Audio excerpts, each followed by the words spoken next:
the way we practice medicine is broken. Private practice owners, it's time to change the status quo that's leaving us and our staff burned out, and our patients dissatisfied because we don't have the time or the energy to give them the care they deserve. Deep down, you know, if you don't change your practice, things are about to get a lot worse. 5 years ago, I found a way to cut my clinical hours by 40% while increasing my income and delivering top-notch care. Since then, I have helped other practice owners achieve the same results. If you're ready to rewrite the rules for your own practice so you can have more time off, a great team, and more income while delivering better patient care, then join us for inspiring interviews with thought leaders in the medical industry. Welcome to the Powerful and Passionate Healthcare Professionals Podcast. Life is like writing a book.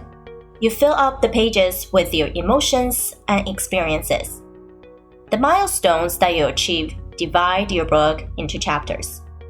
It's an amazing story that you can share with the world. Would you like someone stop you from imparting your story? Today, Adriana shares with us her mission on how she enables thought leaders to publish their book.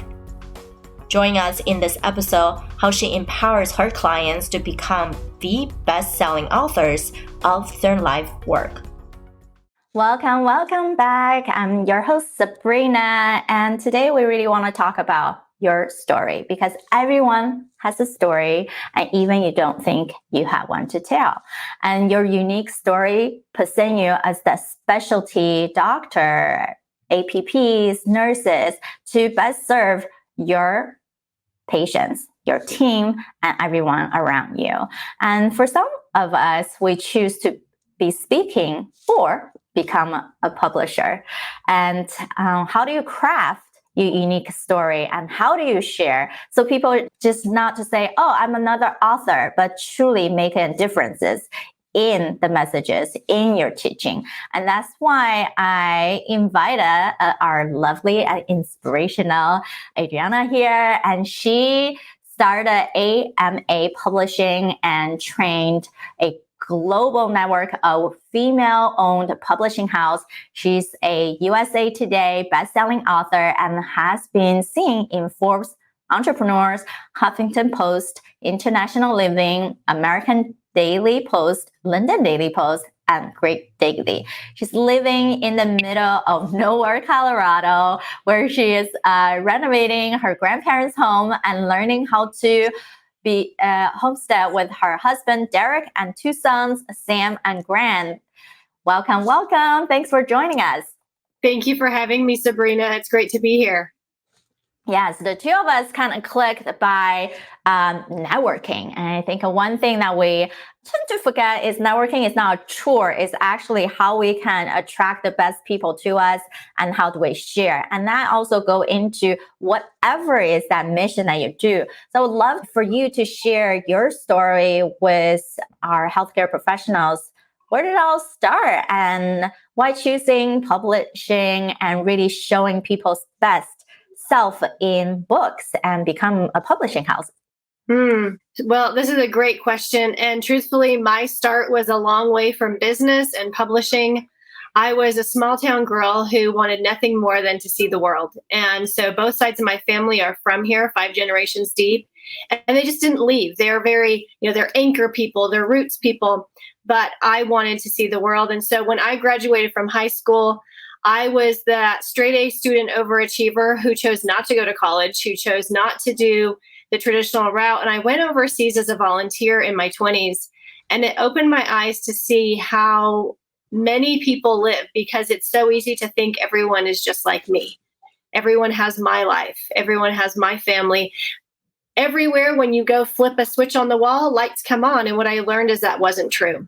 And so it was those years that I traveled solo as a volunteer that I actually began to identify my true values. What did I want my life to look like? And so when I returned to the US, I knew a few things for sure.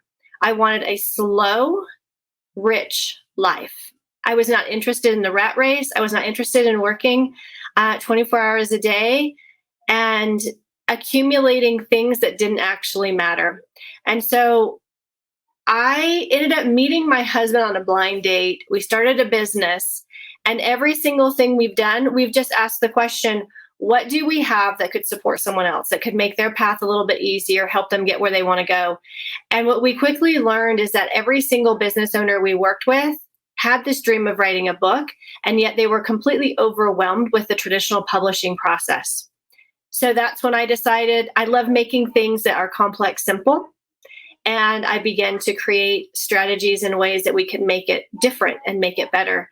And the number one thing that I realized is that with traditional publishing, we're waiting for someone else to say we're good enough, to say, yes, we would like your story. And what I began to lean into was self-publishing that says, no, you actually say yes to yourself. You get to decide and give yourself permission to share what matters to you so that you can leave something to the next generation. That is so well said. We all have our life lessons, and all these micro dosing of experiences are valuable, but some of us don't even know how do we put all that. Can people really relate to that? Is it good enough? Or some people just say, okay, fine, I'm blocking off 2 months and just write. And once I finish, I'm hoping someone will pick up this book and that will become a bestseller. Instead, your way of seeing, we don't need to wait for someone else to validate us. We have to just validate ourselves, knowing each of those stories matters. And then if we don't share, that's doing a disservice for those people who you truly wanted to change their lives and make things aligned. Most people that we encounter will judge us for who we are. They will judge us even if they know very little about us. That's a reality that we cannot escape in our society. In that case, don't get overwhelmed into thinking that people will not love your story. Instead, focus on how you can share your wins, struggles, and experiences to the next generation. Know your self-worth so you can get to decide who will accept you, not the other way around, where you wait for people to validate you. And I do see that many speakers coming onto the show who are speakers and authors, and some of them end up hiring these big PR agencies and doing all this work once their book is published. Right? Even you have contracted out with a big publisher. So I would love to hear from your perspective instead of the hassle we sometimes think about writing a book. I feel like when I wrote the book that I had, it was great because it was collaborative work. And therefore, again, when we talk about to networking, we had 18 of us women who put together a book. And then my second book is coming out too.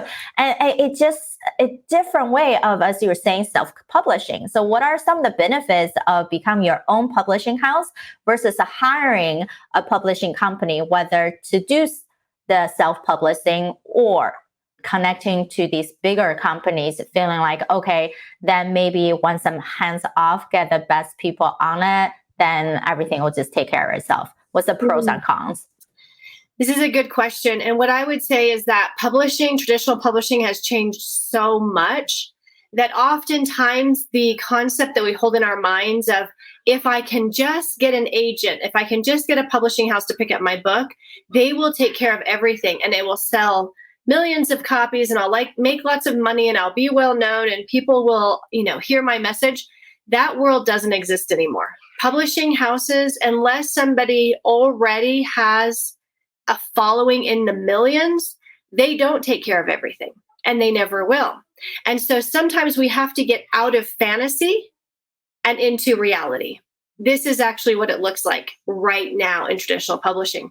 So what I would say for the person who is dreaming about someone doing it all for them and making it all happen, that is actually not the life of an author these days. Authors actually need to be incredibly committed to cultivating and creating a community that follows them that's not actually following a publishing house. So that's the first thing I would say. And actually, while it can feel like, oh, I don't think I want to take that on, or that's a lot of work, it's actually the much better route. Because number one, we develop and we figure out really what we're about. What is my mission and my message? And we have a much stronger bond with our readers, with our audience and our followers. In terms of once you have realized, okay, that's not happening. I think depending on how much time someone has, they can decide if they want to start their own publishing house and do that for themselves, or if they want to have a self-publishing or hybrid like an indie publisher support them. And same thing there, I would say there are things that they will handle. Just as an example, we'll handle formatting your book or getting it up on Amazon, picking categories. And yet there are things that we will say, no one can do this as well as you can. And in those times, really taking that opportunity to lead the way. So what I would tell people is it's really more of a co-creation than let me pass this off. But I also love what you brought up is this idea of collaboration. Some of my favorite books that we produce, some that are right here, are collaboration, because instead of it being an overwhelming process, it can be lighter. And also in the process, I get to know some amazing people who I didn't know before. So that's one of my favorite bonuses is getting to meet new people and figuring out how we can support each other. Yes, it's so true. When you're in a collaboration work, we're tapping into each other's network, each other's resources. So when you book is finally out, or launch day, right? I remember when I launched my book last year, we already have so many speaking engagement lined up because we're part of different organizations. So we're just simply, oh, who's available? Let's chat about this and to put your work forward, because each collaborator in those books usually have a common theme, but all from different perspective, different career background.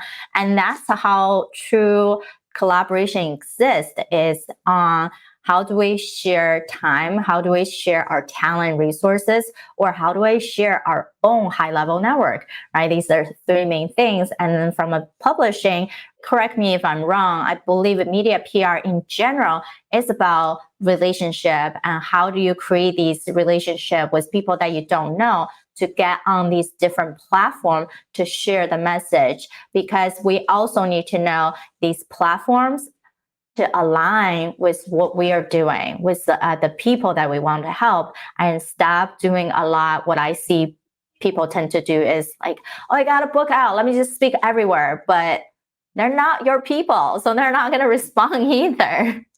Such a good point.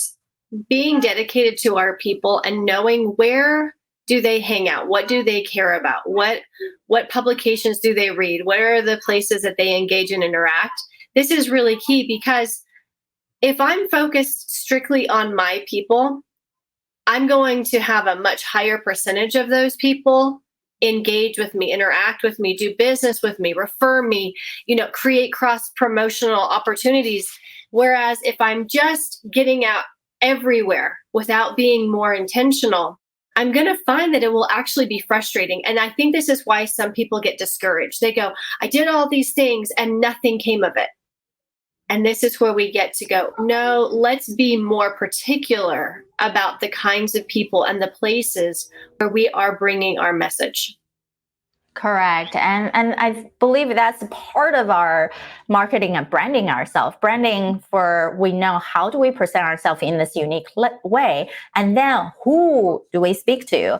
For example, I'm in the career, and our audience listening are healthcare practice owners, healthcare leaders. And so they already have a career path that they dedicated themselves, but then they wanted to be elevating themselves in a different light. So then that's why they wanted to publish a book in that field. One of my friends who I'll be interviewing soon is a surgeon that realizing he doesn't want people to become on his table anymore. So he wanted to be someone who's a beacon to say, actually, metabolic health need to be changed. So he become an author for that. So these mission-driven things, then is what we needed to be able to speak on shows that align with that message. That means nutrition, health. So, and then it's not just all nutrition and health wellness podcast. It's like, who is he wanting to work with? Oh,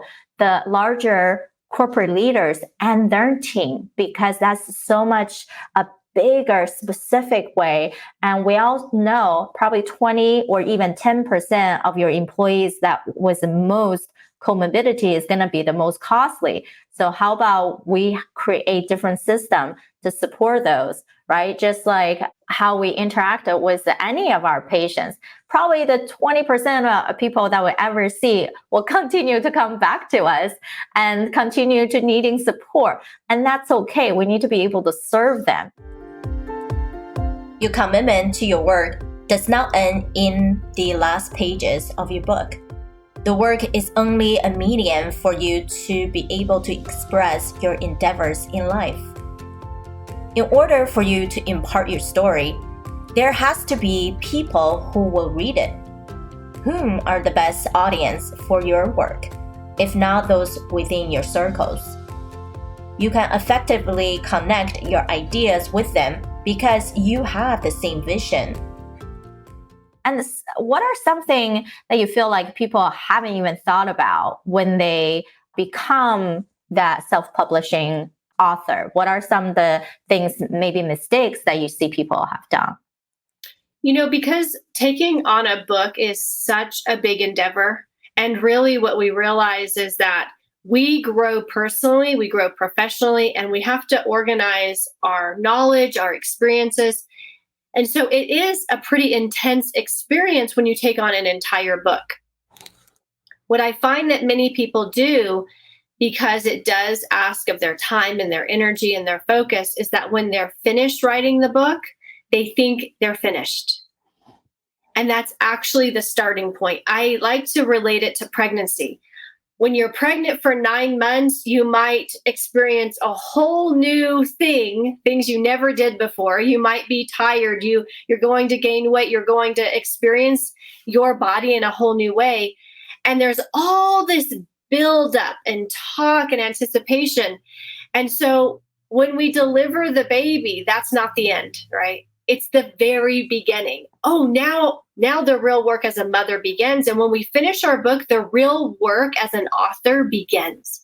And so what I would recommend is knowing this and becoming aware of it from the beginning so that you can create a plan. Most people, they need a victory lap. They need a little bit of rest. They need a break, and they might need to have some timelines or I call them goal posts set out. So, hey, you know what? You get to take a breather. And then this is what it's going to look like to market the book, to share the book, to get on speaking engagements, to do podcasts, whatever it might be, to create a course that corresponds to the book. But I think this is where most people get caught. They think they're finished when they're actually beginning.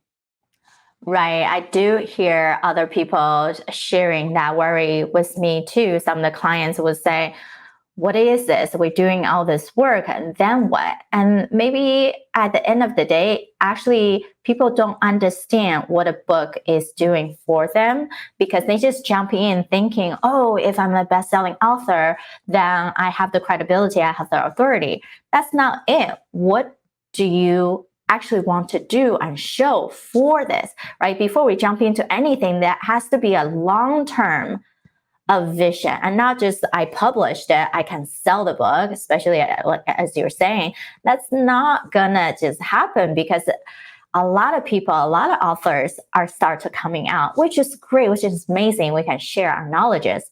However, how are you making yourself stand out in that unique ability, right? And I believe that's why we even say pick the shows that actually have your audience. If you only wanted to talk about corporate people, don't go on shows that are for small business entrepreneurs, and they're not going to connect with you, right? It's not going to be the same effect. And what are some things that you feel like people should definitely pay attention and do more of once the book is out? Mm. And I love what you brought up because it's easy for us to get into this shiny syndrome, right? This is shiny. Oh, this is what other people are doing. And we get caught up in those I call them microwave moments. But it's actually not where the real work is, and it's not where the fulfillment is. It's not where the results are. So, what I would recommend is actually pulling yourself out of this. There's nothing about a quick title, just checking something off the list. And overachievers tend to do that. It's one of our downfalls. We have something that we want to achieve, we check it off the list, and we charge on to the next thing.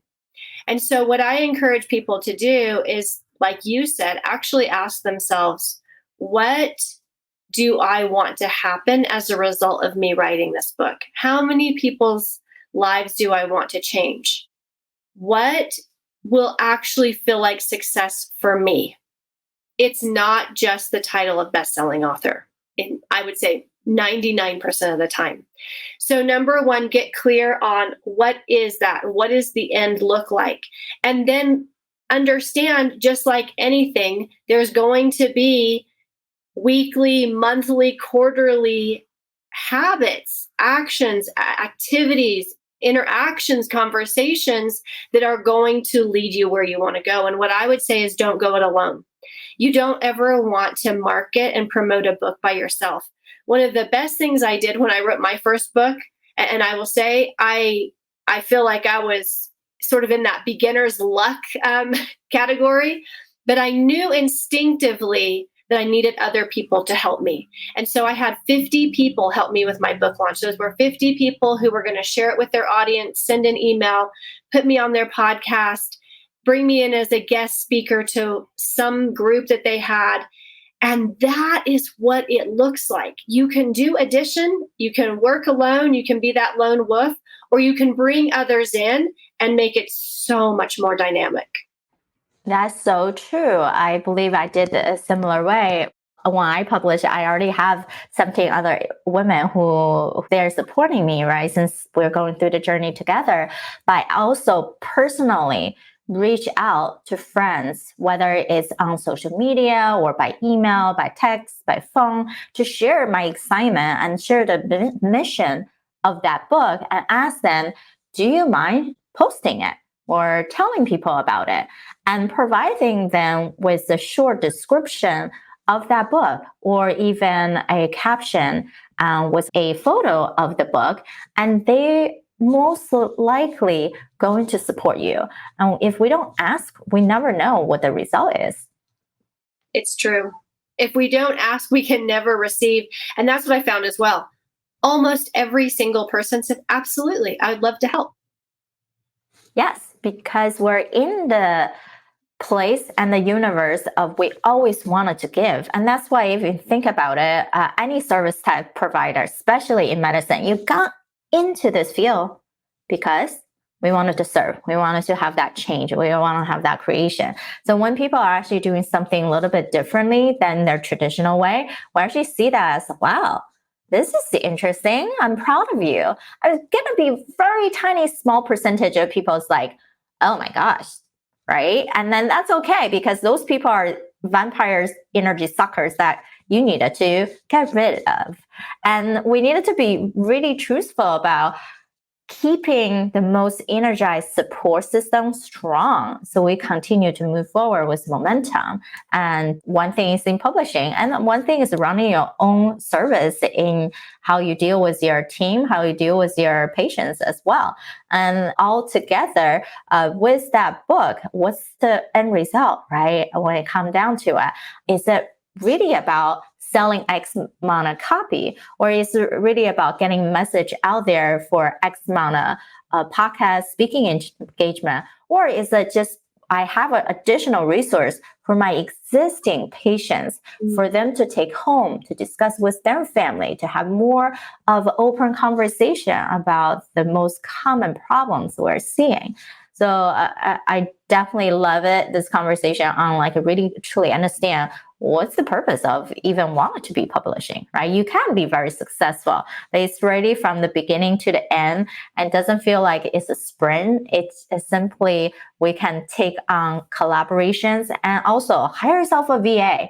You don't know how, I have plenty of great people that can help you, right? Can refer you to different companies that you can talk to. And that's how we elevate. It's not all about we have to do everything. We just need to understand our process and direction. 100%. 100%.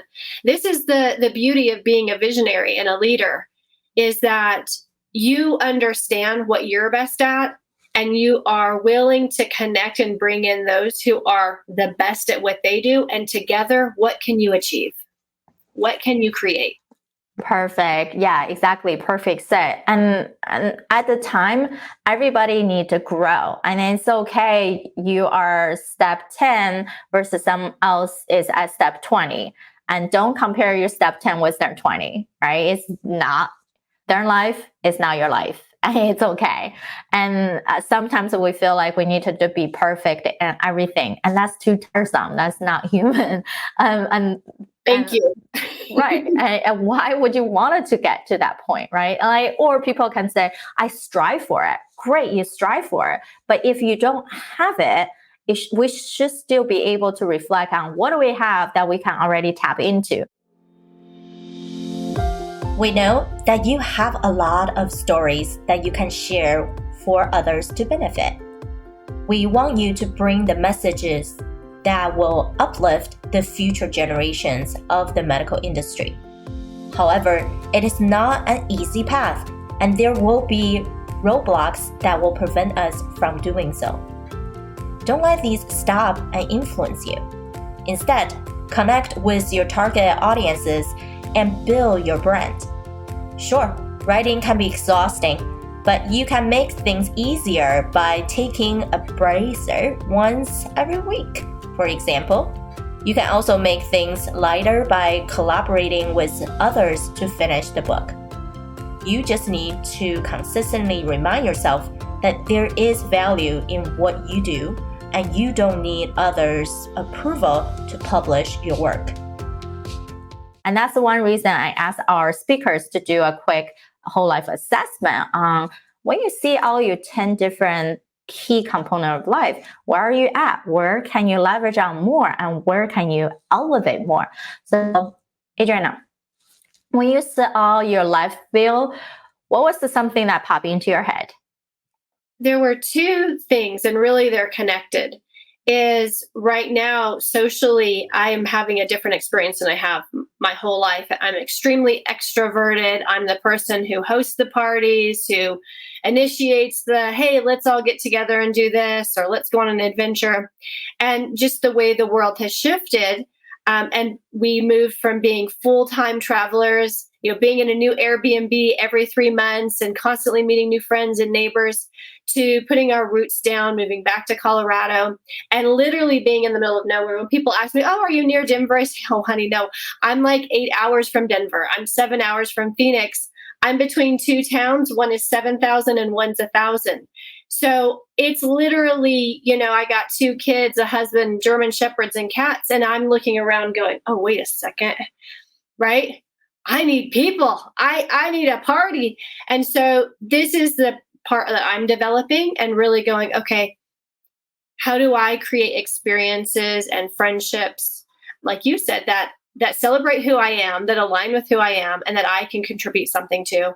And right along with that, I find that my life mission is shifting, because all the major things that I have held in front of me have also shifted. My number one goal in life, I told you at the beginning, was to see the world, to travel the world, to provide that for my children. And so what travel looks like now is different. So I'm shifting. Also, because of where my business is and how mature it is and how stable it is, I get to look at, well, what more do I want to create in my legacy beyond what I do in my business? My business, I actually find, is not the only way I want to create a legacy. Right now, I'm working on growing enough food to provide food for my entire extended family. So life purpose, life mission, relationships, these are in flux. And it's actually, I will say I swing between, oh my God, what am I doing? To this is the most exciting time in my life. And so it's a fun place to be because there's tension and there's also tremendous possibility. That's amazing. I think that's one thing you pick out right there is tension, possibility, yet a little bit of, oh my gosh. I think most people forget it's not about creating all these SMART goals that are doable, that's measurable, right? That's one way. But what we're missing is it has to feel that, wow, there's endless possibility. I'm excited about it. There's some kind of emotional tie to it. Otherwise, no matter how doable it seems, you're still not going to do it or do it in a way to create the bigger changes that truly create that life mission that you wanted. So thank you so much for sharing that and showing your awesomeness, your authenticity. I know people who are writing a book, who are about to publish or have already published, going to have more questions and then wanted to connect with you to see how they can elevate themselves as an author. So how can people find you? They can find me at my website, which is my full name. Also, almaspeaks.com. We have resources there for those who are interested. Perfect. Any last words to share before we wrap up today? Well, I want to thank you for having me and for highlighting the power of stories. This is really how we connect to people. And I have a mentor who always says, once you know someone's story, once they know your story, you're never strangers again. Wow. Thank you so much for that. Thank you for listening to today's episode. You're listening to me right now. Odds are you're frustrated by how healthcare practices are running today. I'm with you. I'm looking to change the conversation that we're having in this field. It starts with me and it starts with you. I want to connect with you and get to know your own struggle or challenges within the healthcare industry. Visit sabrinarumback.com/connect, where you are going to find all of my social media platforms. Feel free to send me a direct message. If you, like me, prefer speaking, then you can record a voice message on the page. Additionally, I can get you an exclusive invitation to one of my monthly collaboration think tanks that are limited to 30 healthcare disruptors. So come to sabrinarumback.com/connect and let's continue the conversation. She really gets the conversation. She understands. She's an incredible listener. We were talking about worthiness, and she really understands the concept of it, how it affects people in their businesses, in their clinics, in their daily life, in their relationships. So I just want to encourage you to, one, listen to our show, but to jump on board and start listening to this woman because she has so much insight and wisdom that you don't want to miss out. Hi, this is Emmanuel Anthony, human behavioral speaker, researcher, writer, teacher, author, and consultant. I just had the amazing opportunity to connect with Sabrina on what I think is amongst one of the most professional podcasts that I've been on. Not only is her professionalism very high, but her understanding and her knowledge as well. Working with podcasters, sometimes I'm just being interviewed, which is perfectly fine because I'm there to share my knowledge. But this is one occasion where I can definitely say that the person that I was communicating with not only was receptive and understanding to the concepts that we were communicating in terms of business and mindset and growth, but she also was able to elaborate and expand on those concepts. Now, I've been doing this for 11 years. I've been on a lot of podcasts. I've spoken to a lot of people with a wealth of knowledge. It was very, very fulfilling and very nice to be able to communicate with somebody that not only had a plethora of knowledge, but could share that in a bite-sized and very easily understandable kind of way. It doesn't matter what kind of knowledge a person has, if they can't communicate it to you. I've been speaking for the last 10, 15 years in hundreds of college campuses. But to be able to speak to a peer, someone who I can see eye to eye with on the same level, it becomes a conversation.